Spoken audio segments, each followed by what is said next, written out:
안녕하세요. 정보처리 기사 벼락치기 특강 계속해서 시작해 보겠습니다.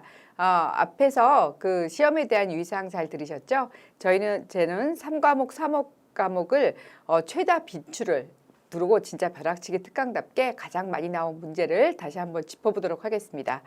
데이터베이스 구축 먼저 보실 건데요. 데이터베이스 구축은 기본적으로 SQL 문장을 잘 아셔야 돼요. 셀렉트문, DML, DCL, DDL을 잘 아셔야 되고 그 다음에 무결성, 논리적 설계, 물리적 설계, ER 다이어그램, 락킹, 뷰, 정규화, 반정규화는 지금까지 개정된 이후에 거의 빠짐없이 나왔던 문제라 저하고 같이 빠르게 한 번 더 살펴보도록 하겠습니다.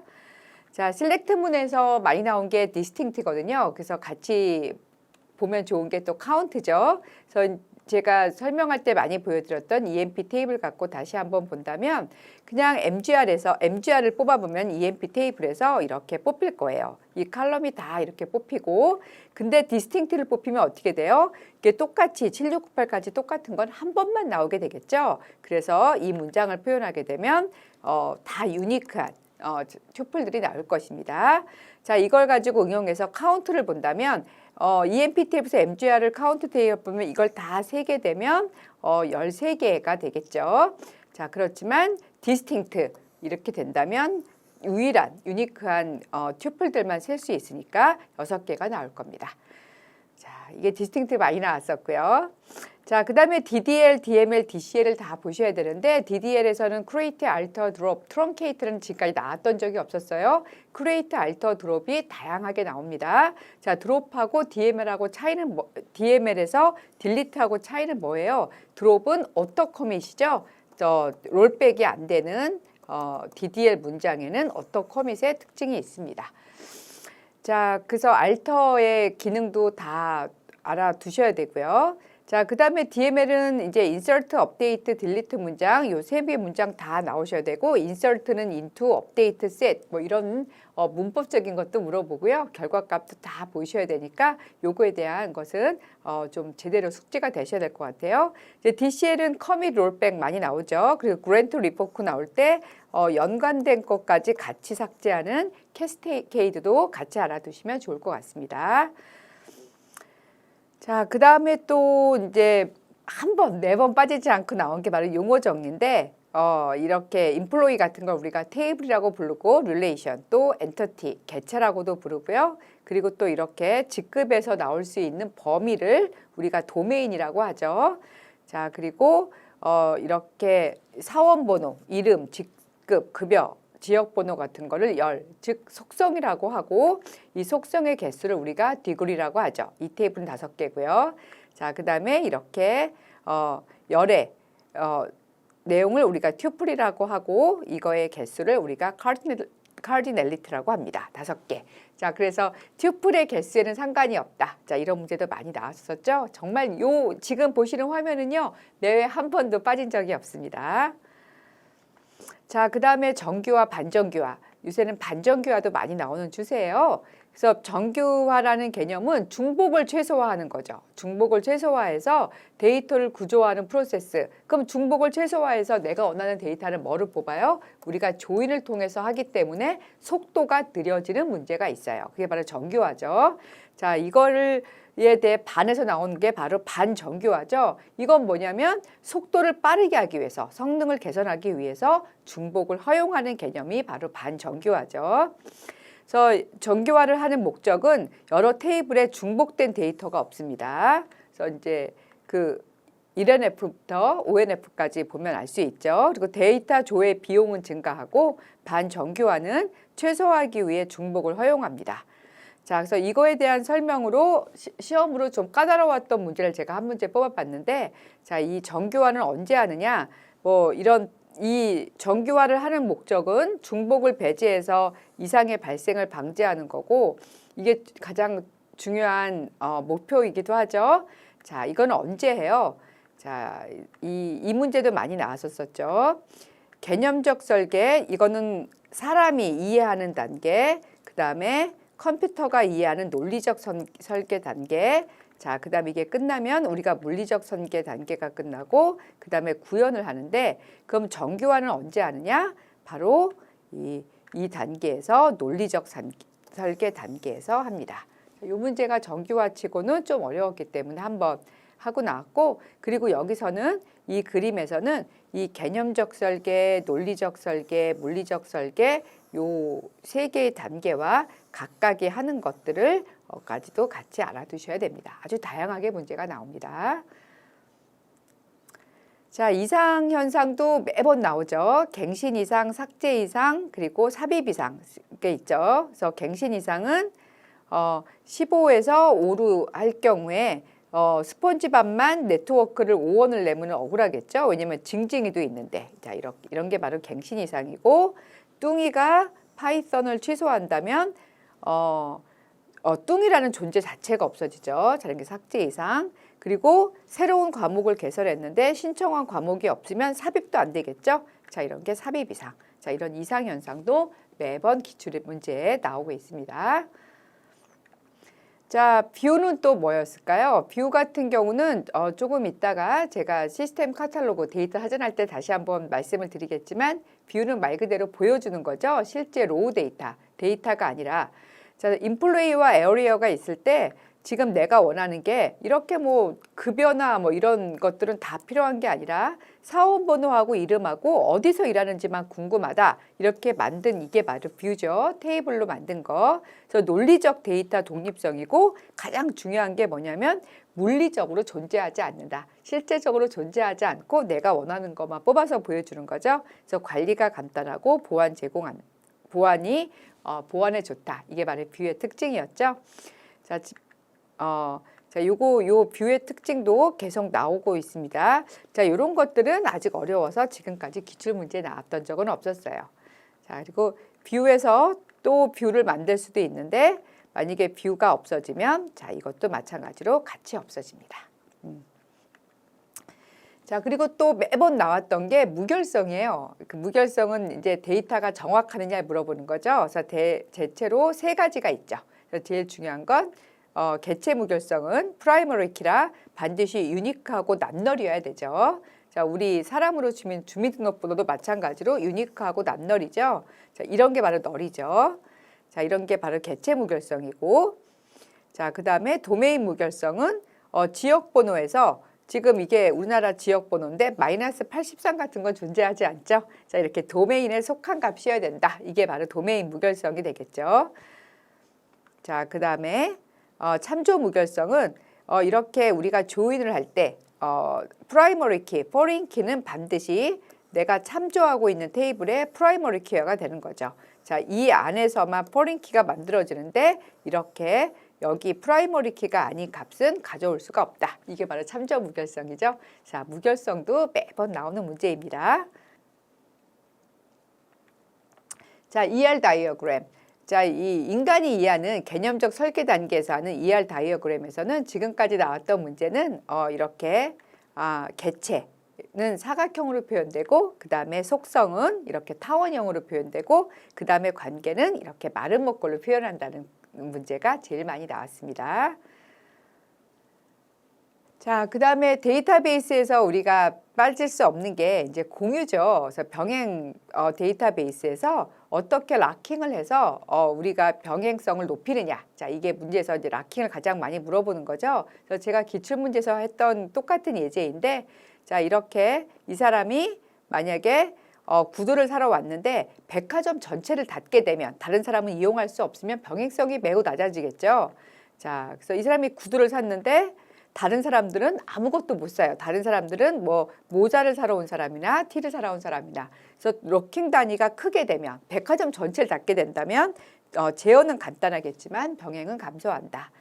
자, 그런 개념이었고, 그리고 만약에 구두를 사러 왔으면 구두만 락킹을 하는 거죠. 자, 그러면 다른 사람들은 다른 쇼핑을 할 수 있겠죠. 구두는 못 사지만. 자, 이 사람이 양말 사면 양말만 락킹을 합니다. 이렇게 되면 어떻게 되겠어요? 단위가 작으면 제어는 좀 복잡하겠지만 여러 사람들이 동시에 데이터베이스를 이용할 수 있으니까 병행성이 증가하겠죠. 자, 이것도 매번 나오는 문제입니다. 그래서 럭킹 단위에 대한 설명으로 옳지 않은 것은, 자, 럭킹 단위가 작아지면 병행성 수준이 높아진다. 자, 이거를 가장 많이 물어보고 있습니다. 자, 시스템 카탈로그는 이것도 빈출이 도가 되게 높죠. 자, 요거는 제가 몇 차례 말씀드렸다시피 데이터 사전하고도 혼용돼서 쓰입니다. 같은 말이에요. 자, 메타데이터라고 하죠. 요새 메타버스란 말도 많이 나오는데, 자, 이게 어떤 거예요? 지금 프로그래머가 DDL을 통해서 create, alter를 통해서 지금 데이터베이스를 구축하고 있어요. 구축하면 DBMS가 알아서 이거를 메타데이터로 시스템 카탈로그, 데이터 사전을 만듭니다. 이거를 이렇게 테이블을 만드는 거는 이 테이블에 어떤 특성이 있는지를 가지고 자동적으로 만들어줘요. 자, 우리가 그래서 이렇게 비싼 DBMS를 쓰는 거겠죠. 자, 그 다음에 이제 이걸 가지고 이제 DBMS를 다시 또 업데이트를 하고요. 자, 그다음 데이터에 반영을 합니다. 자, 그 다음엔 프로그래머가 아닌 일반 사용자가, 엔드 사용자가 뭘 보고 싶어요. 그럼 셀렉트나 DML을 이용해서 이제 데이터베이스 접촉을 하겠죠. 그럼 이제 쿼리 프로세서가 런타임 DBMS를 통해서 시스템 카탈로그를 보고 이 사람이 이런 작업을 할 수 있는지를 확인해보고 권한이나 이런 것들을 확인해보고, 자, 그 다음에 그게 맞으면 데이터를 가지고 이제 보여줍니다. 이걸 우리가 뷰라고 하죠. 자, 제가 아까 뷰 이것도 기출문제에 많이 나오죠. 그래서 프로그래머가 작업하는 거, 엔드 유저가 작업하는 거, 하지만 시스템 카탈로그는 누가 만든다? DBMS가 만든다가 매번 나오고 있습니다. 자, 문제를 통해서 한번 확인해 볼까요? 옳지 않은 것. 자, 하면 제일 많이 나오는 게 사용자가 직접 하는 게 아니라 누가 한다? 자, DBMS가 시스템 카탈로그의 내용을 갱신합니다. 자동적으로 만들어져요.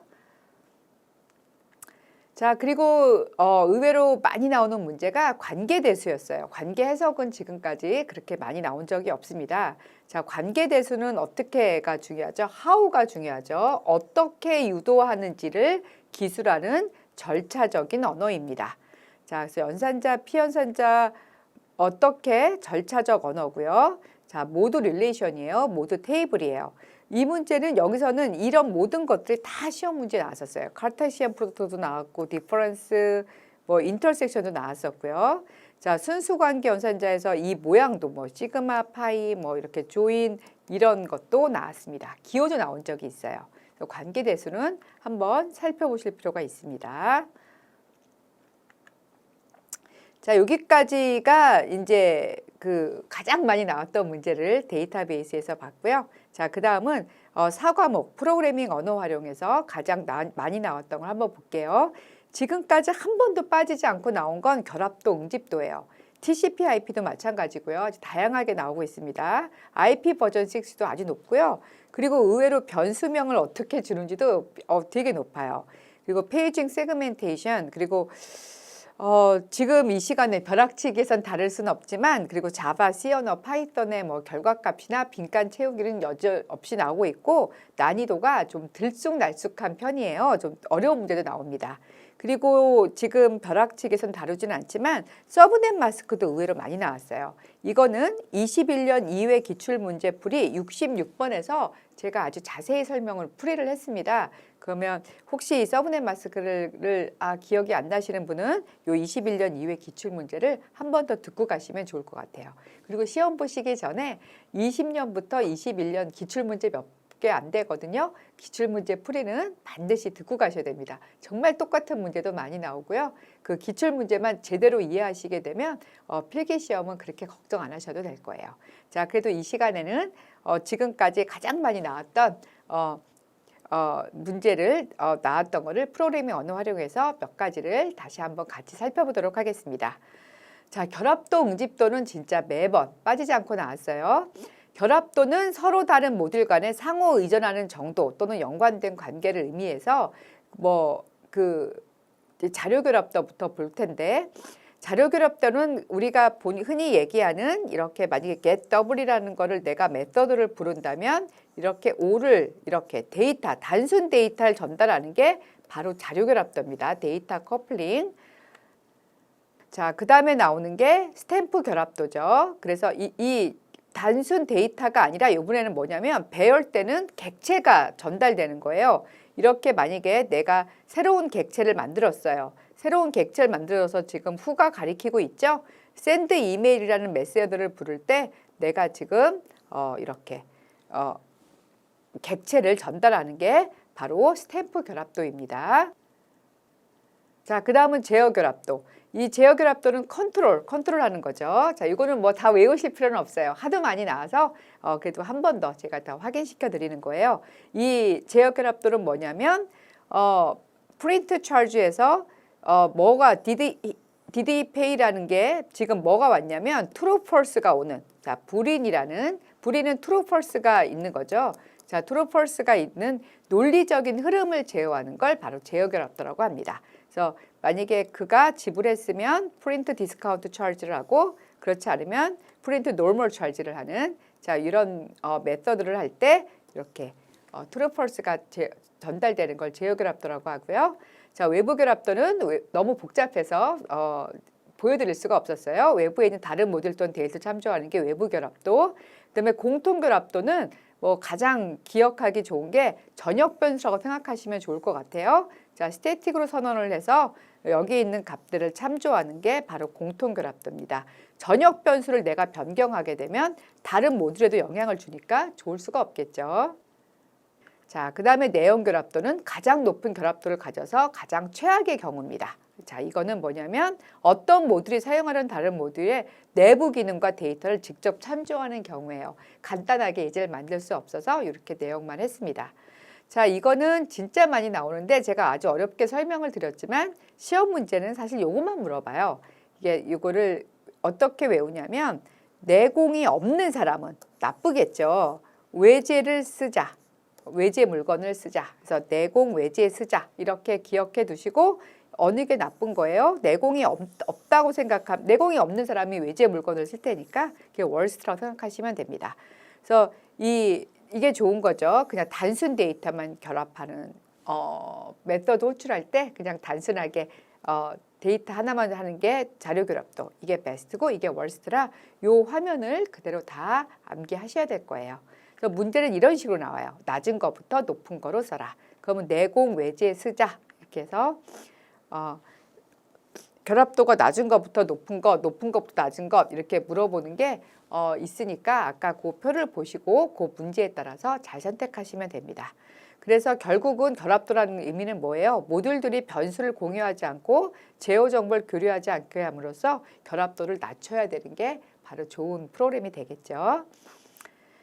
자, 그 다음에 응집도는 어떻게 돼요? 응집도는 반대로 높은 게 좋은 거죠. 그래서 만약에 라면이라는 클래스가 있을 때 쿠킹을 프리페어, 쿡 라면, 잇 라면, 워시 더 디쉬라는 거를 하나에 다 있으면 이건 낮은 응집도고, 높은 응집도는 클래스별로 프리페어, 쿠킹, 쿡 라면, 잇 라면, 워시 더 디쉬를 하면 이게 바로 높은 응집도가 되겠죠. 자, 요거는 이렇게, 자, 낮은 게 나쁜 거고 높은 게 좋은 겁니다. 응집도는 제가 그렇게 외우라고 말씀드렸죠. 우리가 논 시절은 교수님의 기능이었다. 자, 이렇게 외우셔서 이것도 순서를 외우시면 문제가 어떻게 나와도, 자, 그래서 이거는 문제는 거의 이렇게만 나옵니다. 응집도가 가장 높은 것은, 그래서 우리가 논 시절은 교수님의 기능이었다. 이제 요거만 놓고 문제를 풀어보시면 될 것 같아요. 자, 내용은 되게 심오한데 문제는 되게 단순하게 나오는 편이고 매번 나오고 있습니다. 자, OSI 7레이어도 계속 나오고 있죠. 그래서 OSI 7레이어는 영어로도 많이 나오니까 자, 이거를 영어로도 같이 기억하셔야 될 것 같고요. 자, 이거는 비트 단위로 전송이 되고 데이터 링크에서는 만약에 친구가 안녕이라고 보냈으면 이렇게 헤더가 여러 개가 붙어서 오죠. 얘는 테일도 붙고 이걸 우리가 프레임이라고 부르고, 그 다음에 네트워크 레이어에서는 이게 떨어진 게 바로 이걸 패킷이라고 부르고, 그 다음에 이게 떨어진 게 트랜스포트 계층에서 세그먼트라고 부르고, 그 다음에 세션 계층, 프로젝트 계층에서 만약에 카톡에서 안녕으로 보냈으면 제 PC에서도 똑같이 카톡에서 안녕이라고 보여지는 이 전송되는 계층의 이게 바로 OSI 7레이어죠. 자, 이거는 보통 이렇게 부르는데 지금까지 이게 나왔던 적은 없습니다. 자, 보통 이제 데이터 링크에서 많이 쓰이는 프로토콜이 이제 이렇게 복잡하게 많은데 이 중에서 가장 많이 나온 건 압도적으로 TCP, UDP가 제일 많이 나왔고요. 트랜스포트 계층에서 사용되는 프로토콜, 그리고 여기서 나왔던 것 중에서 네트워크 계층에서 ARP가 나온 적이 있어요. ARP는 어떤 프로토콜이에요? IP 어드레스를 맥 어드레스로 바꿔주는 게 바로 ARP고, RARP는 반대로 맥 어드레스를 IP 어드레스를 바꿔주는 거죠. 자, 하지만 가장 많이 나오는 건 TCP, UDP입니다. 그리고 프로토콜 중에서 가장 많이 나오는 건 데이터 링크 레이어하고 트랜스포트 레이어예요. 지금 이 시간에는 벼락치기니까 트랜스포트 레이어에서 TCP 프로토콜의 흐름 제어하는 걸 간단하게 다시 한번 보겠습니다. 어떻게 해요? 데이터를 보내면 액신호가 오죠. 이게 바로 스탑 앤 웨이트죠. 일단 보내놓고 잘 왔는지 확인해 보는 거죠. 또 보내요. 잘 받았어 라고 했는데 오다가 에러가 났죠. 그러면 같은 데이터를 다시 보냅니다. 자, 이렇게 하는 게 스탑 앤 웨이트고요. 속도가 느리겠죠. 그래서 이렇게 윈도우를 사용해서 보내는 게 바로 슬라이딩 윈도우죠. 윈도우를 이렇게 슬라이딩해서 한꺼번에 데이터 여러 개 보냅니다. 그럼 잘 받았어. 그 다음에 2보내. 그럼 또 그 다음에 윈도우를 슬라이딩해서 보내다가 이가 에러가 났죠. 그러면 2 못 받았어. 그럼 이렇게 보내서 플로우 컨트롤해서 속도를 좀 향상시키는 흐름 제어 방법이 있죠. 자, 되게 안전하게 가서 TCP는 되게 신뢰성을 자랑합니다. 그거에 반해서 TCP는 이런 식으로 전송이 되죠. 나 보낼게. 알았어. 보내. 자, 보낸다. 그런 다음에 데이터를 전송시키고 갈 때도 3-way 핸드쉐이크죠. 나 간다. 잘 가. 갈게. 이렇게 해서 3-way 핸드쉐이크로 끝나는데 내지는 4-way 핸드쉐이크로 끝나는데 이게 바로 TCP 프로토콜이고요. UDP는 그에 비해 어떻게 보내요? 보내라 그러면은 알았어 보낼게. 그리고 그냥 보냅니다. 뭐 잘 왔는지 액신호도 안 받죠. 자, 바로 UDP는 이렇게 액신호로 하는 게 없기 때문에 신뢰성은 떨어지나 어떻게 되겠어요? 속도가 무지 빠르겠죠. 자, 그래서 TCP와 UDP, 트랜스포트 계층에서 이 두 개의 프로토콜의 차이가 이런 거라는 것도 시험 문제에서 아주 많이 나왔죠. 자, 그 다음에 많이 나오는 게 C언어에서의 변수 선언하는 거 많이 나왔어요. 그러니까 C언어뿐만이 아니라 자바도 마찬가지고요. 자, 그래서 특징을 한 번만 본다면 일단 영문자, 숫자, 그리고 특수 문자 중에서는 언더바밖에 못 씁니다. 공백 안 돼요. 이런 거 다 안 돼요. 절대 안 되고 뭐만 돼요? 언더바만 돼요. 자, 변수명 줄 때. 그러니까 무슨 말이냐면 인티저 우리가 A는 5 이런 식으로 줄 때 이 A가 바로 변수명이에요. 자, 변수명에서는 언더바밖에 안 된다는 거예요. 영문자, 숫자. 자, 그래서 who ate 피자는 안 돼요. 하지만 who 언더바 ate 언더바 피자는 된다는 얘기예요. 공백은 안 되지만. 자, 그리고 첫 글자는 영문자 또는 언더바는 되는데 숫자는 올 수 없어요. 무슨 말이냐면 원, who는 안 돼요. who, 원은 된다는 얘기예요. 대소문자를 구별해서 who하고 요 대소문자가 두 개가 다른 변수입니다.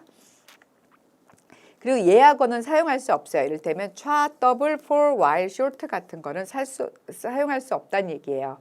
자, 왼쪽에 보시면 1, 2, 3, 4에 보시면 나올 수 있죠. 그리고 선을 하고 나서 아까도 보여드렸지만 A는 5하고 세미콜론 세미콜론 반드시 들어가야 되죠. C나 자바는. 자, 글자 수의 제한은 없습니다. 자, 이 문제가 조금 어려우셨을 거예요. else. 자, 그래서 보통 왜 이게 되느냐 생각하실 텐데 C언어에서는 true가 소문자입니다. 그래서 1번이 답이었었어요. 이것도 의외로 많이 나옵니다. 자, 그래서 제가 보여드리려고 캡처했어요. 자, 이거는 가능합니다.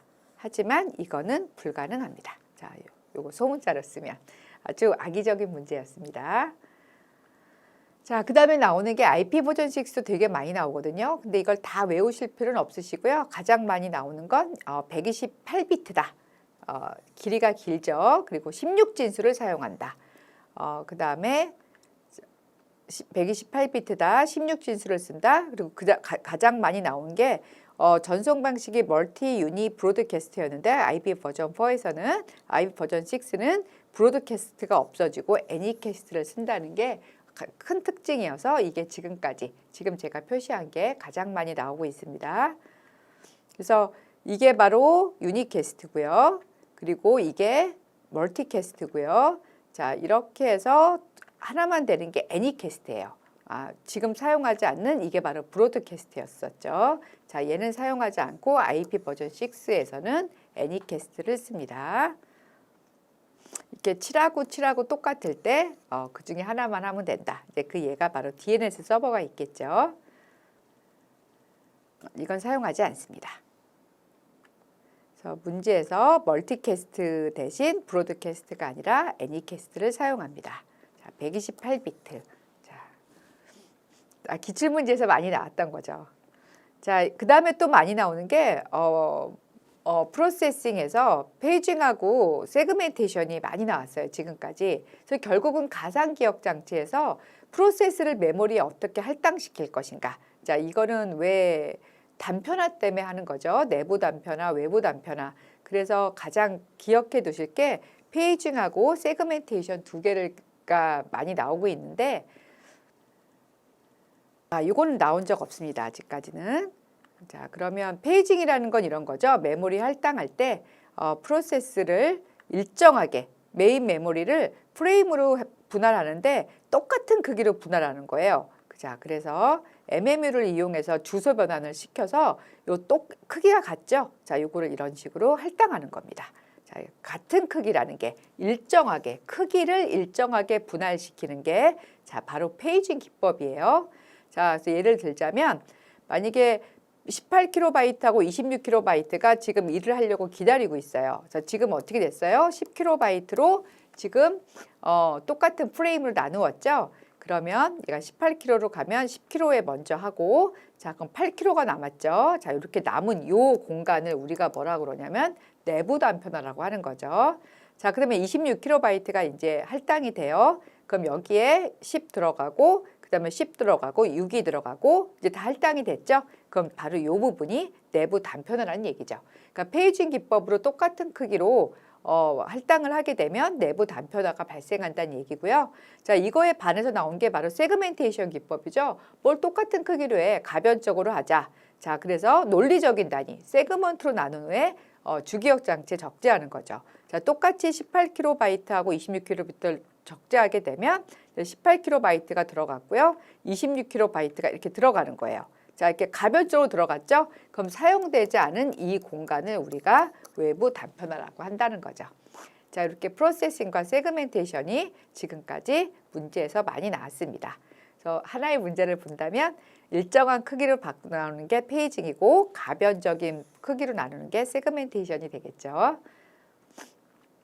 자, 여기까지 가장 많이 나왔던 문제 많이 살펴봤고요. 그리고 20회부터 21회까지 기출문제 몇 개 안 되니까 아무리 바쁘시더라도 기출문제 풀이를 내용을 다 숙지하게 한 번은 더 보고 시험에 보러 가시면 절대 떨어질 일 없습니다. 자, 그동안 시험 보느냐고 고생 많으셨고요. 실기 준비하실 때 다시 뵙겠습니다. 감사합니다.